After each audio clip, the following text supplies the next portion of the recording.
아멘. 아멘. 하나님의 은혜로 서로 교회를 만난다는 것은 굉장히 큰 은혜입니다. 오늘 이제 시편 78편 말씀을 함께 공독하게 되었어요. 우리 2절 말씀을 한번 다 같이 읽어보도록 하겠습니다. 2절입니다. 시작. 내가 이대로 비유로 말하며 예로부터 감추어졌던 것을 드러내려 하니 내가 입을 열어 비유로 말하며 예로부터 감추어졌던 것을 말하려 하니, 감추어졌던 것, 그것을 드러내려 한다, 말하려 한다. 예수 그리스도의 구속의 은혜가 이 땅에 나타난 것 자체가 감추어졌던 그 신분을 드러내는 것입니다. 자, 오늘 그 이야기를 하려고 합니다. 근데 오늘 본문 말씀을 보면 제목은 뭐 어려워요. 근데 우리가 이 말씀을 통해서 해야 될 것은 찬양해야 된다는 것입니다. 한번 따라 하시길 바랍니다. 찬양해야 된다. 찬양해야 된다. 어려운 일이 있을 때 뭐 해야 된다? 찬양해야 된다. 감기 걸렸을 때 뭐 해야 된다? 찬양해야 된다. 넘어졌을 때 뭐 해야 된다? 찬양해야 된다. 그걸 우리가 오늘 말씀을 통해서 배우게 될 것입니다.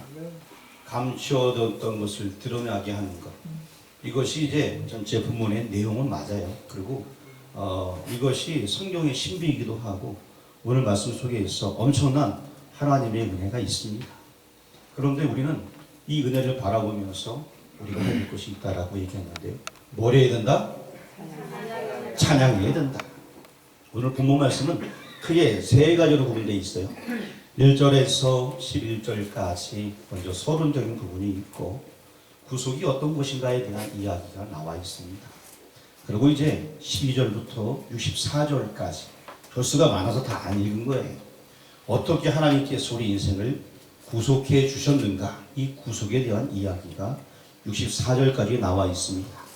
65절부터 마지막 절이 몇 절이죠? 70 몇 절? 2절. 70 몇 절? 2절. 선생님 잘 아시네. 72절까지 이렇게 세 부분으로 나눠지게 되는 마지막 부분은 이 감춰졌던 비밀에 대해서 설명을 해주고 있습니다. 이렇게 크게 세 부분으로 나뉘어져 있다. 우리 최경 집사님, 오늘 본문 말씀이 크게 몇 가지로 나눠져 있다? 그래. 세 부분으로 나눠져 있다. 세 부분으로 나눠져 있다. 우리 최경수 집사님 맞췄어요. 우리 천대에서 시작. 참, 잘, 했어. 그렇습니다. 크게 세 부분으로 나눠져 있습니다. 먼저 이 서론적인 1절에서 11절까지 말씀 보게 되면은 구속을 하나님께서 구속해 주셨는데 구속을 통해서 우리가 배울 수 있는 것들이 있어요. 6절 말씀을 한번 또 한번 다 같이 읽어보겠습니다. 6절 시작.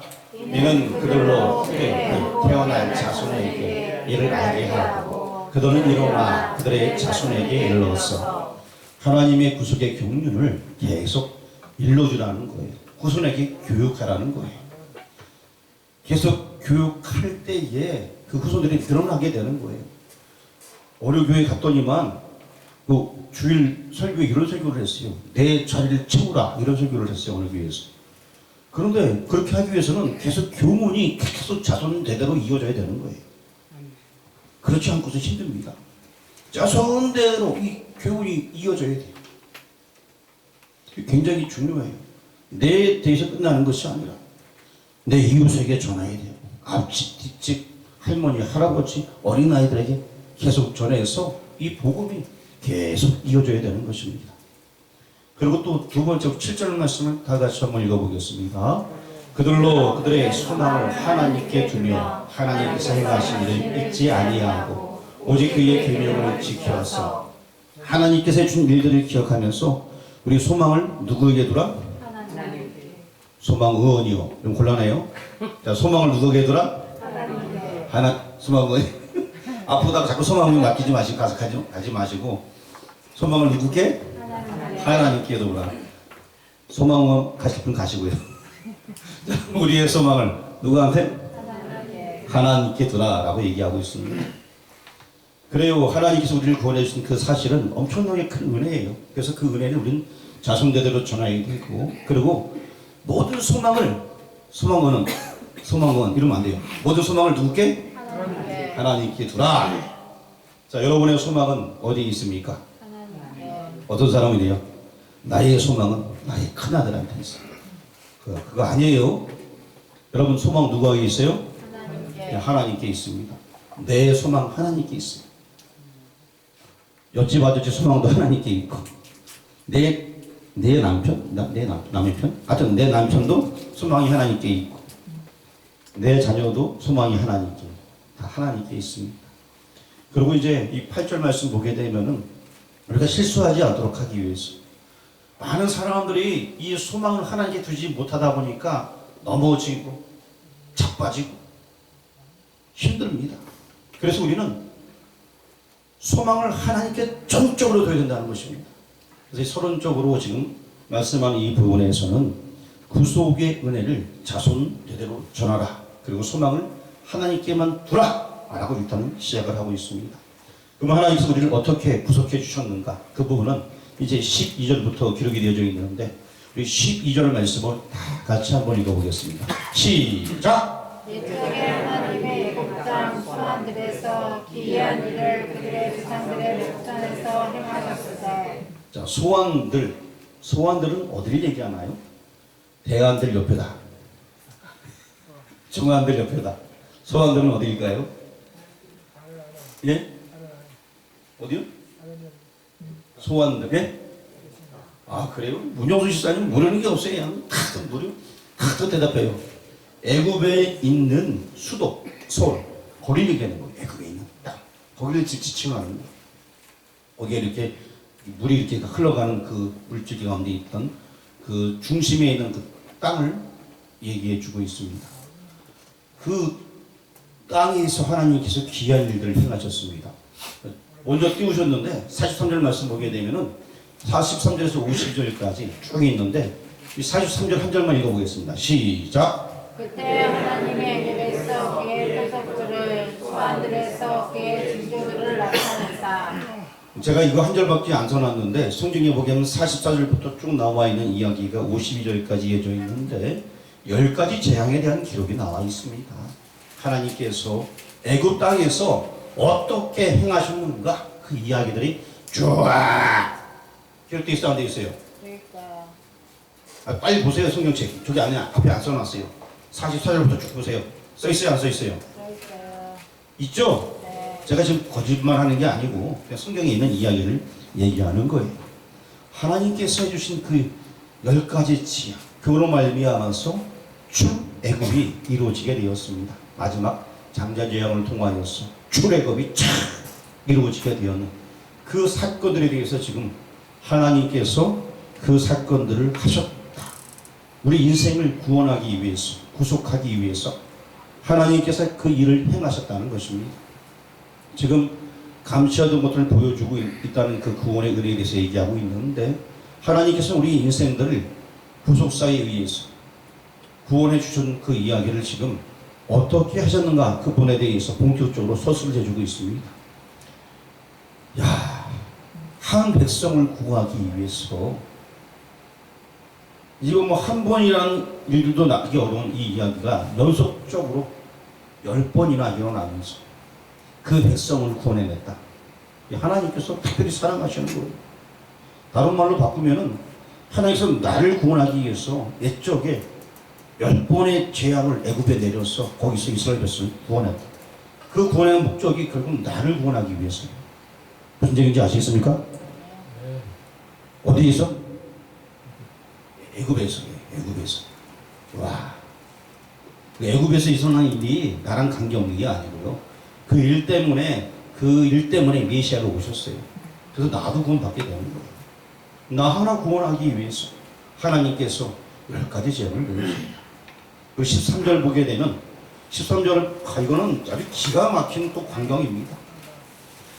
애굽 하는데 딱 가로막는 것이 있었어. 그 가로막는 것 그걸 어떻게 하셨다? 자, 우리 성경 말씀 읽어보겠습니다. 시작. 그가 바다를 말라 물을 무더기 같이 서게 하시고 그들을 지나가게 하셨으며. 와, 요즘 말로 이걸 이야 대박이다. 지나간 말인가요 벌써? 하여튼 엄청난 일이에요, 그렇죠? 엄청난 일. 실로 이러한 일들을 구원하기 위해서, 누굴 구원하기 위해서? 나를 구원하기. 근데 혹시 나뿐만이 아니라 다른 사람들이니까 우리 옆 사람 콕 찔러면 너를 구원하기 위해서. 시작. 너를 구원하기 위해서. 혹시 옆에 사람이 눈을 감고 있으면 더 세게 찔러면서 너를 구원하기 위해서. 시작. 너를 구원하기 위해서. 예, 너를 구원하기 위해서. 혹은 나를 구원하기 위해서 바다를 가르쳤어요. 바다를 다 통과했는데 사막이에요, 사막. 사막. 여러분 뜨거워요, 안 뜨거워요? 뜨거워요. 얼마나 뜨거워요. 하나님께서 야 너희들 뜨겁지. 내가 그를 만들어줄게. 쫙 구름이 몰려왔어. 구름길. 밤에는 얘들아 그 이스라엘 아저씨가 밤에는 되게 쌀쌀하고 춥다고 해요. 야 얘들아 너무 춥지. 불길 대고 14절 읽어보겠습니다. 시작. 낮에는 구름으로 밤에는 불빛으로 인도하셨으며. 아, 이 딱딱 띄워주니까 너무 좋으네요. 예. 너무 센스가 있어요. 하나님께서 낮에는 구름으로, 밤에는 불빛으로 인도해 주셨다. 하나님께서 그렇게 잘 인도해 주신 거예요. 얼마나 은혜입니까? 하나님께서 인생의 모든 부분을 다 책임져 주시는 걸 얘기하는 거예요. 내가 가는 길을 다 책임져 주는 거예요. 내가 가는 길이 불편하지 않도록 이 이스라엘 백성뿐만 아니라 우리를 그렇게 해주셨다는 것입니다. 얼마나 감사한지. 그리고 이제 이 가다 보니까 가는 것 여러분 한번 생각해 보시길 바랍니다. 광야 노중에 낮에 구름 기름이 차 있고 밤에 불기둥이 차 있어요. 다른 민족들이 공격하고 싶어도 이거 두려워서 못할 것 같아요. 저는 구름이 차 있고 그곳에만 딱 뭉쳐 있는데 얼마나 대단한 소녀입니까? 근데 가다 보니까 배가 꼬라로 점심을 많이 먹어서 배가 부른데 자 광야 도중에서 배가 고파요. 하나님께서 어떻게 하셨을까요? 일단 우리 15절 한번 보도록 하겠습니다. 시작. 광야에서 반석을 뚫으시고 매우 깊은 곳에서 나오는 물처럼 촉촉하게 마시게 하셨으며. 일단 보소 광야의 가장 중요한 물이니까 물부터 나오게 됩니다. 그래서 15, 16, 16절 읽어보세요. 16 시작. 또 바위에서 시내를 내사 물이 강같이 흐르게 하셨으나. 17절도 있나요? 없어요? 예. 어쨌든 물을 이어서 하나님께서 우리의 배를 채우십니다. 목마름을 가람을 채워주시는 그 하나님의 은혜에 대해서 나와 있습니다. 여러분 좀 배고파서 물 없어서 뭐 죽으신 분이 여기 아무도 안 계시죠? 물을 주셨어요. 우리 23절 보게 되면 이제는 물뿐만이 아니에요. 자 23절 시작. 그러나 그가 위에 등창을 점령하시며 하늘 문을 여시고. 24절 시작. 그들에게 만나를 이같이 내려 먹이시며 하늘 양식을 그들에게 주셨나니. 25 시작. 사람이 인생사의 떡을 먹었으며 그가 음식을 그들에게 충족히 주셨도다. 또 한번 물어볼게요. 여러분 배가 고파서 굶어 죽어서 여기 못 나오신 분 계세요? 굶어 죽으면 여기 나오지도 못하겠지만 없어요. 하나님께서 목마름 다 채워주셨습니다. 타는 목마름.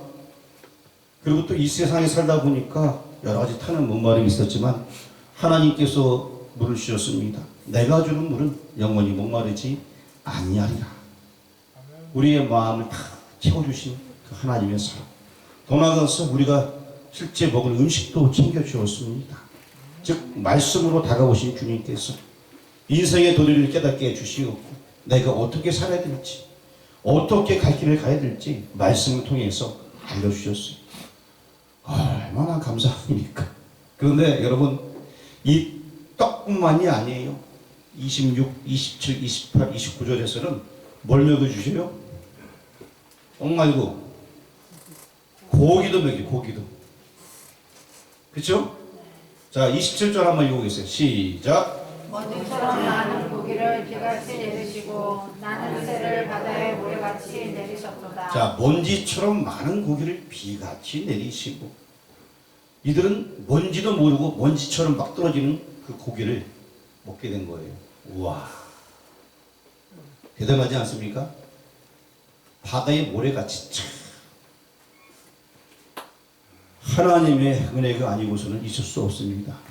그리고 뭐 29절까지 같은 내용들이니까 한 번씩 PPT만 살짝 넘겨주세요. 눈을 보세요. 예. 29절까지. 예, 그렇습니다. 예. 하나님께서 배부르게 다 채워주셨어요. 이게 구속의 역사입니다. 우리의 모든 것들 다 챙겨주셨어요. 그럼 우리 인간들은 어떻게 했을까요? 아버지 감사합니다. 잘 살겠습니다. 은혜 가운데 살겠습니다.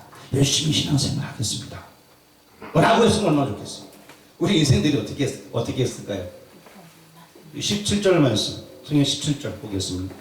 같이 읽겠습니다. 시작. 그들은 계속해서 하나님께 범죄하여 메마른 땅에서 지존자를 배반하였도다. 이게 우리의 모습이에요. 하나님께서 채워주시는데 범죄하고, 그리고 누굴 배반해요? 지존자를 배반하는 거예요. 자, 누굴 배반했다고요? 지존자를 배반했다. 김나 지사님이야. 말씀 정확히 딱 알고 계세요. 딱 말씀 들어올 때마다 꾹꾹 암송하면서 네 맞습니다. 암송하면서 지존자 딱 그냥 정확하게 그렇습니다. 그리고 이제 이 우리 인생들은 뭐 자꾸 이렇게 하나님 말씀 키워주시는데도 자꾸 싫다고 막 고역해. 얼마나 잘났는지 우리 인생들이 잘난 게 하나도 없으면서. 32절 말씀을 같이 한번 읽어보겠습니다. 시작. 이러함에도 그들은 여전히 범죄하여 그의 귀한 일을 믿지 아니하였으므로. 하나님께서 계속 해주시는데 그 귀한 일을 믿어요 안 믿어요? 안 믿어요. 예수님을 왜 이렇게 못 믿는지, 다 베풀어 주는데도 왜 이렇게 못 믿는지. 앞에는 적어놓지 아니했지만 33절 같은 그 내용을 가만히 보게 되면 그 앞에 읽을 때문에 뭐 했다는 얘기냐면 40년 동안 광야 도중에 헤매게 되었다는 그 의미를 33절에 넣어둔 거예요. 그럼 뭐 쭉 읽으면 설명이 가긴 하는데 하여튼 그런 내용까지 있습니다. 어쨌든 우리 인생이 그렇게 말을 안 들었어. 하나님의 진노를 당하기도 하고 다 해주시는데 불구하고 우리 인생들은 주의 말씀대로 잘 살지 못한다는 것입니다. 40절을 한번 읽어. 40절 눈을 크게 뜨세요. 시작. 그들이 광야에서 그에게 반항하며 사망에서 그를 숨쉬게 하니 몇 번인가. 자, 광야에서 지금 구름 기둥, 불 기둥을 시켜준 분이 누구예요? 먹을 것을 입혀주는 분이, 먹을 것을 주시는 분이 누구예요? 물을 주시는 분이 하나님이시죠. 그런데 그들은 뭐였다? 그들이 광야에서 자꾸 은혜를 받고 있어요 지금요. 근데 받으면서 뭐했다?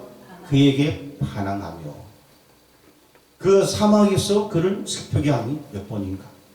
지금 누릴 것 누리는 건 다 누리면서 몇 번 반항했는가?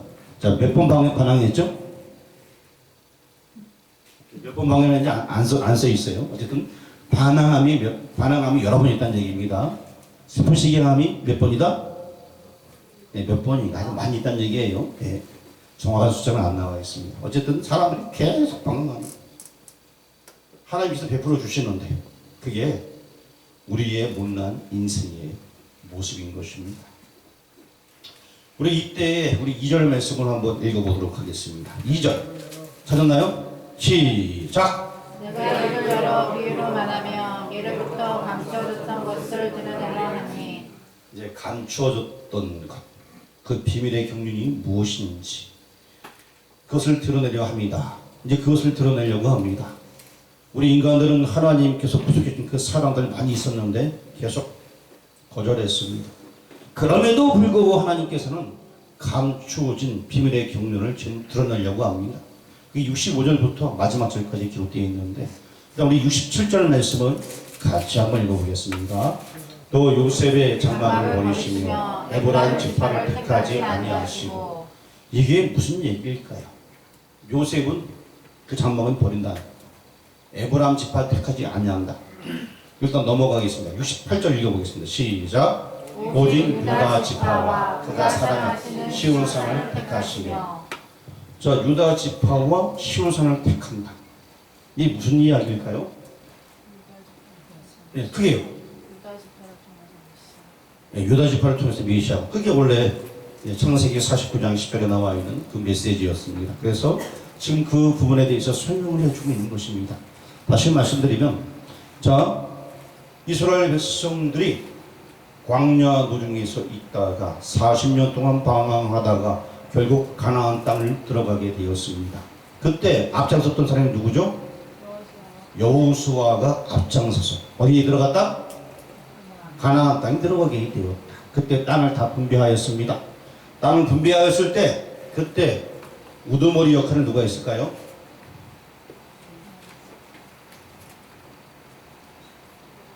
레위지파는 땅도 없었어요.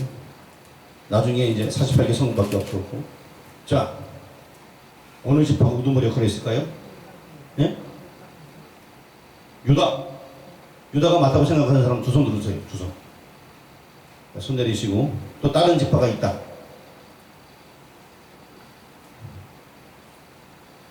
어느 지파가 가장 선두에 나서면서 일을 했을까요? 자, 여호수아가 어느 지파 사람이었을까요? 여호수아 어느 지파 사람이에요? 알기는 아는데 말이 안 나오죠, 그렇죠? 알기는 아는데. 자, 여호수아는 에브라임 지파였습니다. 자, 다시 설명드리겠습니다. 에브라임 지파인 여호수아가 가나안 땅을 들어가면 다 쫓겨라고 땅을 정복하게 되었습니다. 그럼 법궤를 누가 가져가겠어요? 법궤를 하나님의 성경의 법궤를 누가 갖고 가겠어요? 여호수아가 갖고 가죠. 그럼 어느 지파 안에 있겠어요, 이게? 에브라임 지파에 있다는 얘기예요. 당시에 또 이 에브라임 지파가 굉장히 막강했어요. 왜냐하면은 요셉의 후손들로 이어졌잖아요. 요셉이 에브라임과 문합세 두 아들이 있지 않습니까? 이 아들이 굉장히 인정받는 아들들이었어요. 그러다 보니까 그 이집트에 있을 때부터 자기네 그 아버지가 나라에 총물이 있으니까, 공중이 있으니까 어깨가 든든하잖아요. 그때부터 그 민족들이 왕성하게 성장하게 되었고, 가나안 땅 들어갈 때에 이제 더군다나 여호수아와 함께 들어갔단 말입니다. 그러니까 이 에브라임 지파의 이 뭐랄까 어깨는 굉장히 높은 거예요. 그래서 그 땅에 들어갈 때에 결국 에브라임 지파 있는 그 곳에다가 어깨를 놓게 되는 것입니다. 성경을 찾아볼까요? 어떻게 할까요? 자, 일단은 잘 모르시면은 사무엘 상 4장 4절부터 쭉 읽으면 다 나옵니다. 지금 읽지 마세요. 집에 가서 읽으세요. 자, 어쨌든 그 에브라임 지파의 법궤가 있었습니다. 그래서 우리 좀 전에 읽었던 67절 말씀, 67절 바꿔주시면 읽어보겠습니다. 시작. 또 요셉의 장막을 버리시며 에브라임 지파를 택하지 아니하시고. 어뜻 보기에는 에브라임 지파에 지금 법궤가 있잖아요. 요셉의 아들 에브라임 그 지파 안에 지금 법궤가 있으니까 요셉을 택한 것 같은데 그게 아니라 이 얘기를 하고 있는 거예요. 67절에. 그 68절 말씀 읽어보겠습니다. 시작. 오직 유다 지파와 그가 사랑하시는 시온산을 택하시며. 그렇습니다. 유다 지파와 그가 사랑하시는 시온산을 택하시며. 결국 유다로 통해서 메시아 올 것이 예언되어 있지 않습니까? 그래서 다윗 시대 때 다윗이 그 법궤를 예루살렘에 안치하는 일을 하게 됩니다. 성경에 나와 있죠? 한번 찾아보도록 하겠습니다. 사무엘 하 6장 12절. 앞에 써놨네요. 같이 한번 읽어보겠습니다. 시작. 여호와께서 하나님의 괴로 말미암아 오베데돔의 집과 그의 모든 소유에 복을 주셨다 하니라. 다윗이 가서 하나님의 궤를 기쁨으로 메고 오벳에돔의 집에서 다윗성으로 올라갈세. 그렇습니다. 결국 이 다윗 시대의 법궤를 찾아서 이제 유다 땅인 예루살렘 성으로 갖고 오게 되는 것입니다. 그래서 시편에 이렇게 기록하고 있는 거예요. 17절 28절 말씀. 좀 어려운가요? 감추어졌던 그 비밀, 복음의 비밀이 결국 유다 지파로서 흘러올 것이기 때문에 지금 이렇게 다윗 시대에 그것이 나타나게 되어지게 된 것이고 법궤가 옮겨질 수밖에 없었습니다. 법궤는 방치되어져 있었어요. 계속해서. 몇 년 동안 방치되어져 있었을까요? 자, 지난번에 이거 한번 했었죠? 근데 문지사님이 얘기하셨는데 정확하게 안 맞추신 것 같고 어쨌든 법계가 방치되어져 있었어요. 자, 사월이 통치가 40년이었어요. 최소한 40년 동안 방치되어져 있었고 기란 열아름에 20년 동안 방치되어져 있었어요. 그러니까 60년은 기본이에요. 그 다음에 다윗이 통치한 다음에 7년 반이 흐른 다음에 남부 왕조가 통일되고 목회를 가져왔기 때문에 적어도 꽤 오래 있었다 보시면 되겠어요. 정확하게 말 필요는 없지만 오래된 법궤가 방치되었지만 그 법궤를 이제 이 다윗이 가져오게 됩니다. 그리고 이제 오늘 본문 말씀 70절 말씀 같이 읽어보겠습니다. 시작. 또 그의 종 다윗을 택하시되 양의 우리에서 취하시며 또 그의 종 다윗을 택하시되 다윗의 왕권을 통하여서 결국 그의 후손에서 메시아가 올 것을 암시해주는 그런 사건들. 결국 실제로 예수님께서 오시게 되었습니다. 법궤 사건을 통하여서 하나님께서 유다의 후손에게 약속한 그 왕권을 이루시는 역사, 그 역사가 있었습니다. 제가 아까 얘기했던 중반 부분, 하나님께서 이스라엘 백성들을 어떻게 출애굽했는가 우리가 아주 자세히는 아니지만 대강 훑어봤잖아요. 거기에 나를 이유하여서 하나님께서 그렇게 우리가 못났지만 살려주시고 지금까지 보존해 주셨습니다. 그리고 또한 그 왕권 역시 그냥 내버려둔 것이 아니라 방치되어진 것이 아니라 하나님께서는 이 유다를 통하여서 다윗에 이르기까지 그 모든 역사 가운데 함께 해주시었고 결국 다윗의 왕권을 회복시켜 줌으로 말미암아서 결국 이 땅의 왕으로 오실 그 예수님을 이 시편 78편에서 우리에게 보여주고 있습니다. 즉 감추어졌던 비밀의 경륜이 무엇이냐? 유다 지파로 통하여서 다윗을 통하여서 메시아가 온다. 이것이 감추어졌던 비밀의 경륜인 것입니다. 그런데 그 가운데 누가 들어있느냐? 우리가 들어있다는 것입니다. 그 중반 역사 가운데 우리를 그렇게 사랑하신다는 거예요. 잘못 저지르고 또 실수하고 넘어질지라도 계속해서 애굽의 10가지 재앙을 통하여서도 하나님이 살아계심을 나타내고 있고 그리고 또한 홍해를 가르고 그리고 또 뜨거운 태양빛 구름과 불기둥을 인도해 주시고 우리 먹을 것 마실 것 다 챙겨주시고 누가 해주셨다? 하나님께서 해주셨다. 그래서 우리가 해야 될 것은 뭐다? 그렇죠. 찬양. 제가 아까 며칠 얘기했죠. 뭐 해야 된다? 하나님께서 다 해주셨기 때문에 우리는 하나님을 찬양하면 돼요. 사실 이 78편 내용이 그래 그다지 쉬운 내용은 아니에요. 하지만 하나님께서 나를 위해서 다 해주셨다. 결국 구원의 약속까지 다 이루셨고 정말 감춰졌던 것 같은 그 도저히 유다의 후손으로 메시아가 안 나올 것 같은 그것도 다 드러내 주셨어요. 그리고 앞으로 그 역사를 또 이어가십니다. 그리고 그 주님은 또 다시 오실 것입니다. 이게 성경의 말씀인 것입니다. 감추었던 이야기가 다 드러나게 됩니다. 그래서 우리는 그 역사를 이뤄가시는 하나님을 찬양해야 됩니다. 자, 하나님의 큰 역사가 이루어지는데 거기에 누가 포함되어 있다? 내가 포함되어 있다. 그러니까 내가 주님을 찬양하는 거예요. 자, 예를 들어서 어느 교회에서 우리 교회를 새롭게 짓도록 하겠습니다. 성전을 건축하려고 합니다. 우리가 벽돌 한 개에 70원씩 하니까 벽돌 한 장당 헌금을 하도록 하겠습니다.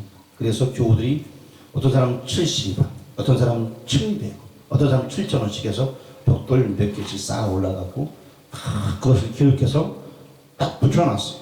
나중에 훗날에 그 붙여놓은 거 이제 붙여놨다가 나중에 머리털에 집어넣는데 어느 순간 그 역사의 기록을 요람 이런 데 볼 때 여기에 나도 벽돌 한 장 넣었네.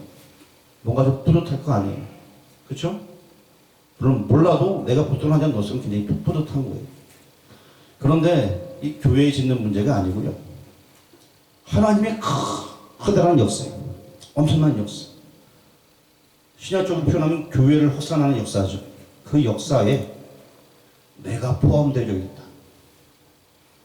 괜히 조그마한 교회가 아니라 이 세상의 모든 교회, 예배드리는 공동체, 큰 교회가 있는데 내가 그 구원 역사에 벽돌 한 장을 올려놨다. 이거 굉장한 거예요. 하나님의 구원의 놀라운 역사 가운데 나라는 사람이 포함되어 있다. 내 이름이 드러나지 않냐 할지라도 그 구원의 역사에 내가 포함되어 있다는 것은 너무나